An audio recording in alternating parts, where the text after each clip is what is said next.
Your Excellency, Honorable Stephen Kalonzo Musyoka, Your Excellency, Honorable Rigathi Gachagua, my brother and my friend Eugene Wamalwa, Mr. Speaker, and all of you wonderful people present here today. For clarity, the Honorable David Murathe, who was being talked about, is my colleague member of Jubilee, the Vice Chairman of Jubilee. Kembi Gitura is also here, and Torome and Wanja Maina. These are now recently, for the business of this red shirt I'm wearing, some of my compatriots. And thank you, all of you, for being here. Because we are not going to make long speeches, I want to start first of all by congratulating Honorable Muturi for doing this book. In the 90s, I'm actually looking forward to reading it. In the 90s, in the mid-90s, I served on a small committee with Professor Henry Ndangasi and the others in designing at the graduate school at the University of Nairobi a course that we call the African Autobiography. Because for those of you who may be students of literature and linguistics, the autobiographic genre became new to Africa, probably late 60s and early 70s, because autobiography was mainly a predominant genre for Westerners in terms of writing. There are many theories you could go into on that particular basis, whether or not Africans didn't have stories to write or Africans didn't have to write about their lives and so on and so forth. But it's gratifying to see that now in Kenya, the genre has not only taken root, but it's very vibrant and present. And we are looking forward to reading what J.B. Muturi has done. But most importantly, I spent about 9 years working on legislative strengthening. And this is where I interacted actively with J.B. Muturi when I ran the Kenya Parliamentary Strengthening Program as, first of all, the Deputy Director, then Country Director for Sunni, and then later on the Regional Director for East and Southern Africa. We served together a little bit. I was reminding JB now on the ALP project, the African Legislatures project, when we did an analysis and put together data on Africa's 48 legislatures. What makes parliaments work, what makes parliaments tick, the characters and the types of parliaments and so on.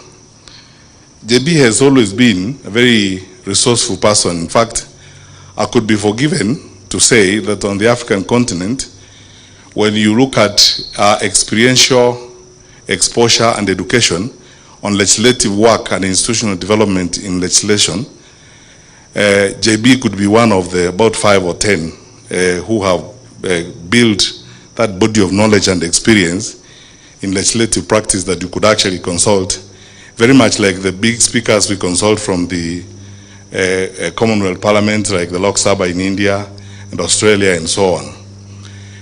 I remember many things. I was asking Eugene what I should reveal and what I shouldn't reveal. Then Eugene kept reminding me some of those are too sensitive to reveal. But I remember how we had a lot of discussions with JB the first time we started implementing the new constitution on how the president should behave when he goes to parliament. Because the big debate exists whether or not when the president enters parliament, he should actually sit down in parliament, because the president is not a member of parliament. And if you look at the body of knowledge that exists, especially from the US Congress and the others, because the president is not a member of the assembly, he walks in, puts the report on the table, reads the speech and walks out without sitting down because he's not a member of parliament. Then we had a long evening with J.B. Muturi. And I was very fascinated by the authoritative basis on which he made his decisions. He pulled out all manner of authorities and so on. And as many of you who have been through this experience would attest, it was an intellectually fulfilling experience to see our own speaker getting into that space in a very authoritative manner and very exciting way. So here is my request to you, or my ask, JB. I'm going to, I've not read your book, so I'm going to read it now. And I hope you have delved into those issues like the ones I've said. When we have a presidential system of government in Kenya, the symbolism of whether or not the president should actually sit in parliament, whether it's a State of the Union or State of the Nation address. There are small nuances that a lot of people spend time writing on. If you look at the body of knowledge on legislative work across the world, there are small nuances that people dwell on, which are critical in terms of the formation of government and the character of government and how it moves forward. I ask you, therefore, to, beyond the autobiographical work that you have done, I would like to request you, Mr. Speaker, to now also help contribute to the intellectual body of knowledge on parliaments and what parliaments are supposed to do. Because you see, for those of you, my colleagues like Naituli, Kawanja, who are in the room and so on, recently there's been a big argument in the academy on the actuality of representation for parliaments. Who do parliaments actually represent? Because this started from the theory of no taxation without representation. So you have these institutions, big bodies that gobble resources. They do a fantastic job, but who do they actually represent? When they enact, for example, a cybercrime law, like the one that was enacted, which you can see clearly, it's diametrically at variance with the existing mood in the country and the democratic context in which we are operating. Where does representation begin and where does it end? And then finally, the history of our parliament has not been very well studied and documented. I argue all the time, and all of you wonderful people here will relate to this, that this parliament that is in office now, and the honorable members of parliament who are here, please allow me to be very sincere. This is the first time parliament has not acted and actually invoked its absolute institutional mandate, which is bipartisan representation to deal with issues of the day.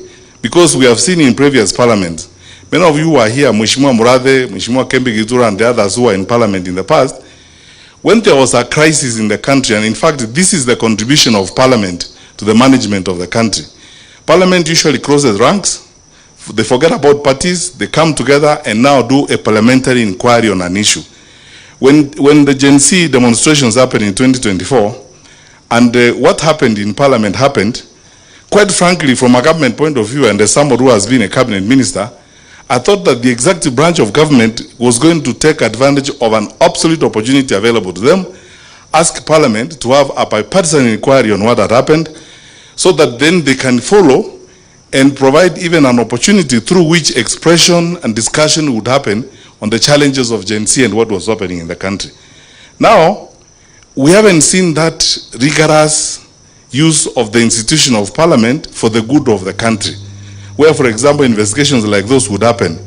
And both parties in government and parties in the opposition would sit and deal with those kinds of issues. When children burn to ashes in a school here, 21 of them, you expect a complete and thorough bipartisan investigation by parliament. None of us here, I don't know whether there's anybody even in this room, who knows how many graves are in Shakahola and how many people died there.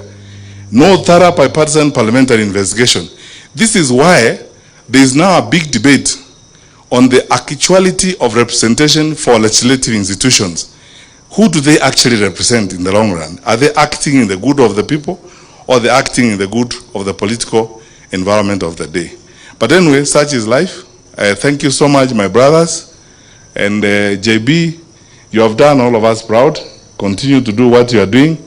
But I would like to, because you have now shown us the way, please, I know you have a lot to offer. You have much more to offer than this book. So I encourage you, Godspeed as you give us the next phase of this, and may God bless you.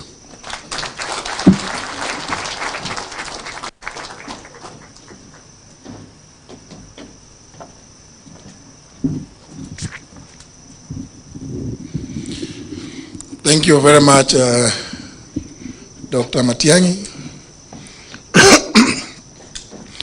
And let me take this